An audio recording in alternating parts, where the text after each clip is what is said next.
that I think is very important is the recent murder of Sonia Massey, right?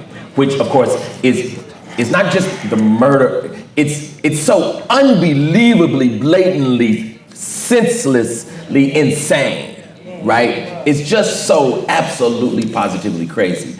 But it is not unprecedented, right? This is something that keeps happening, you know, to us as a people over and over and over and over again. And ironically, I'm not going to ask so much about the murder, but something that comes along with it, and that is the American judicial system worth our effort to attempt to right it, or should we divest ourselves from even fooling with it at all? Like, is it worth what it seems like it would take for us to overhaul that thing in order for us to be protected, right, by the same laws of the land? Or is it too far gone? Certainly, we can try to divest from the legal system, but it will not divest from us, right? So as much as we might want to withdraw,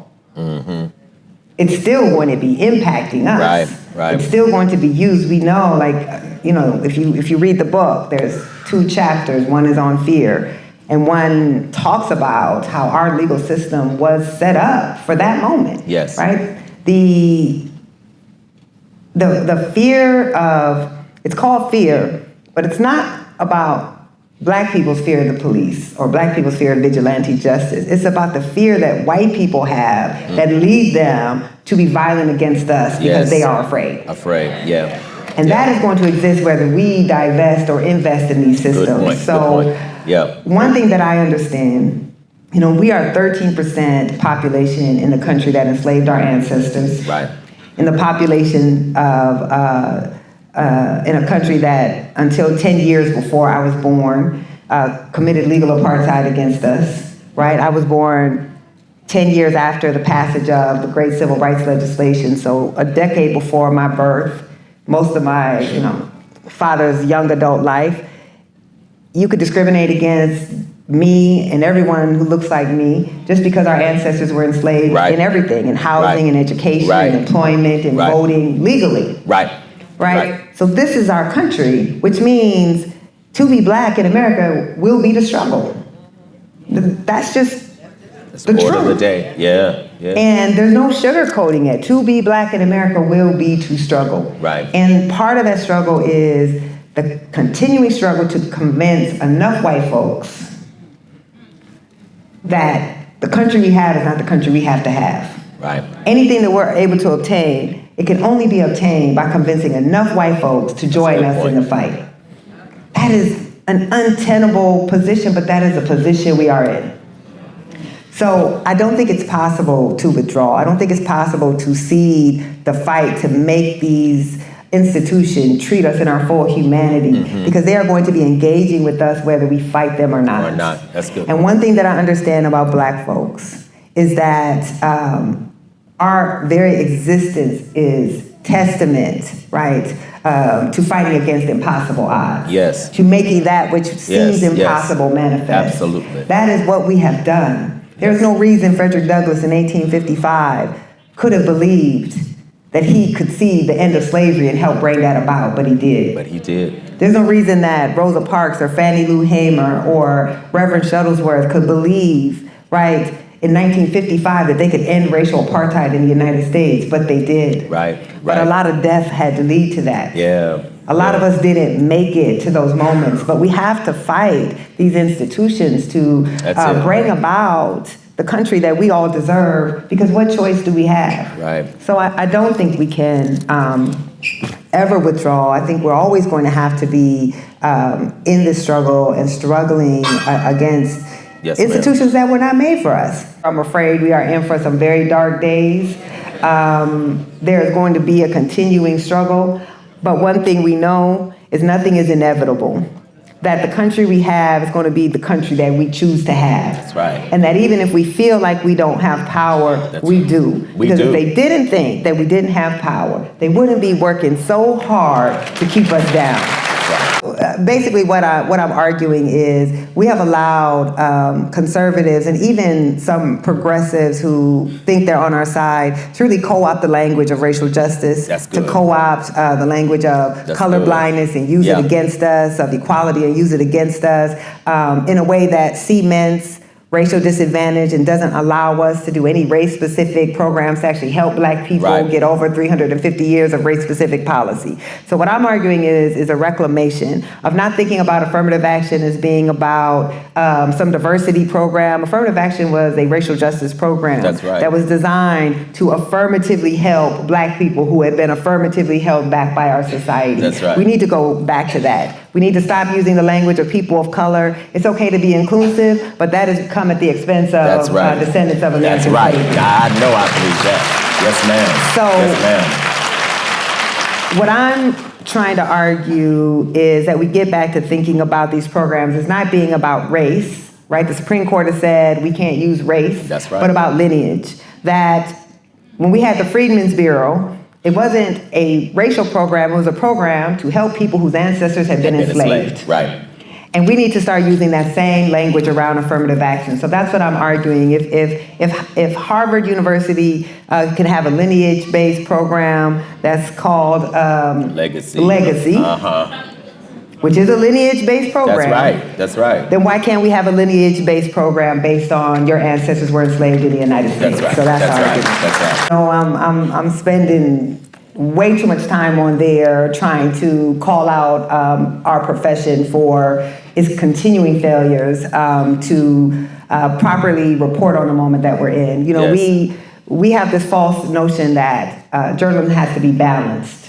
That's a even good though point. That's good. We have an imbalance in our political system. So balance actually means we're not telling the truth. That we're not giving the proper information.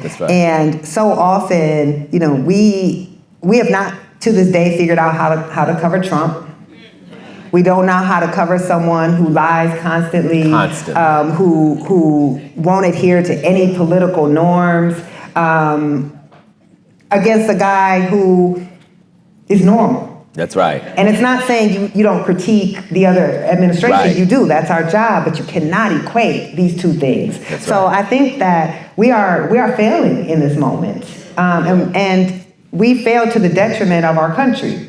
So when I went to Howard, I founded, that was in 2021, and I founded the Center for Journalism and Democracy precisely because I felt that mainstream media was failing our democracy in that moment.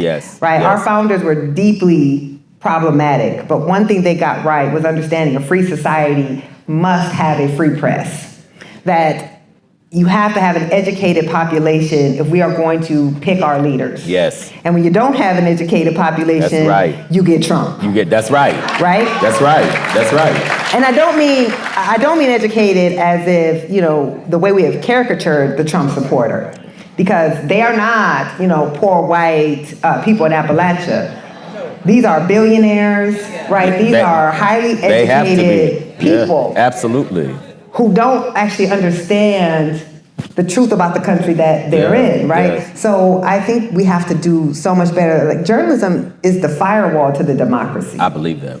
Absolutely. And we don't feel that we can be explicitly pro-democracy, I argue that our journalism has to work on behalf of democracy. How can you be neutral on democracy when if you don't have democracy, you can't function as a free press? Absolutely. So we're not doing well, and the easiest way to understand it is all you have to do is look at what does the political press look like. Are they people who have a family history of being denied the ability to vote? Are they people who have a family history of being oppressed by the society, of a society where things don't always work out? So I think so many of our political press, they actually think everything is going to be okay. So for them, it's kind of just interesting. It's horse race politics. They like the back and forth. Trump is an interesting person to care, you know, to cover. But for us, we know people are going to lose their lives. Their lives. Absolutely. People are going to suffer. Absolutely. There is going to be harm and hell to pay. Absolutely. And so we cover it as Black political reporters in a very different way, but there are not very many of us who are covering this. Yes. So I really am hearkening, to the Black press, the traditions of the Black press that could never pretend to be neutral. How are you neutral in a society that's killing you and denying you your rights? That we do have a point of view, and our point of view is we believe in equality, we believe in democracy, we don't think authoritarians should lead the United States of America. Right. We do think that having 34 felonies should be disqualifying of the office. Right. One. I mean, the last thing I'll say, just think about that. Just 2 weeks ago, the state Supreme Court of Mississippi upheld a law that was passed right at the end of slavery that permanently disenfranchises people for having a felony. Only certain felonies. And it was literally created around the time of Reconstruction to disenfranchise Black folks. It was explicit. That law is still on the books. It is still disenfranchising Black folks for life for committing a felony. And that state Supreme Court said that is constitutional. Wow. So if I commit one felony, I can't vote. But if I commit 34, I can be president of the United States. Yes. Make it make sense. Yes. Well, your skin got to be a different color. Mm-hmm. But, I was talking to the brother Michael this morning, and I think, we were talking about a really powerful point, and that is when our ancestors were fighting and dying to learn to read, right? What they meant and what they hoped for us by way of acquiring knowledge, I don't know that they meant degrees. I don't know if they meant that we need you to, to be able to have a degree. I think they meant something in terms of the ability to think and the ability to see God or bring God to places where ain't no God, And I love how you said that in an uneducated populace, you gonna get a Trump. Because I think that's enormously, and that's really what they discovered too. Yes.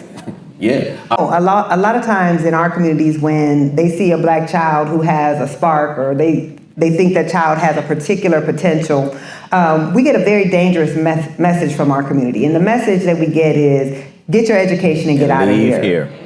Right? That's right. We're told, go, and to be successful, you have to leave your people behind. That's right. And so we do it, right? And we go into white schools, we go into white organizations, we go into white institutions, and then we spend the whole time talking about how bad they treat us, how unhappy we are, how they won't let us to do the things that we want to do, right? How they don't respect our intellect, they don't respect what we offer. And so I think what we know in these times is we have to come home.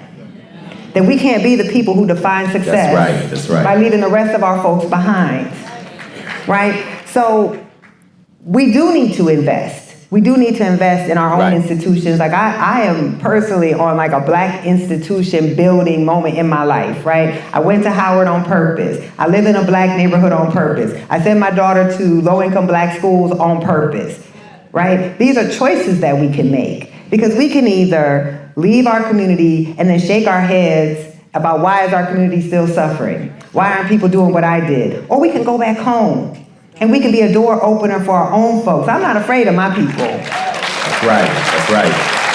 So I think that's so critical. But I also say capitalism, even Black capitalism, will not save us. That's right. Wealth is important, but I believe in communal wealth. That's right. Because what we believe is, I see these shirts, we need more Black billionaires. No, we don't. They need to pay taxes too. That's right. We need those folks to build our own institutions because what tends to happen with Black billionaires is they want to use their money for status. So they're not donating their money to a Dillard. They want to donate their money to a USC, right? They want to donate their money to institutions that they think are going to improve their status amongst the elite. So I think we have to be at a time as life becomes more and more challenging for us, as we're being told, we're being called DEI hires, we're seeing attacks on affirmative action, to come home. Because there might be a different struggle, but I will take that struggle right? That's right. Over not having every day to feel like I'm unwanted, I'm unappreciated, I can't use my power for my own community. So I think that has to be our answer. And I'm not saying withdraw. We deserve to be in any space we want to be in. Right. If I want to work at the New York Times, I deserve to work at the New York Times. Right. But what we have to do is divorce ourselves from the perceived status that we think these elite institutions give us, and realize that the status is actually coming home and building your own. Thank you. Yes. Ladies and gentlemen, Nicole Hannah-Jones, come on. Come on. Woo! You're my hype man. Thank y'all. Appreciate y'all.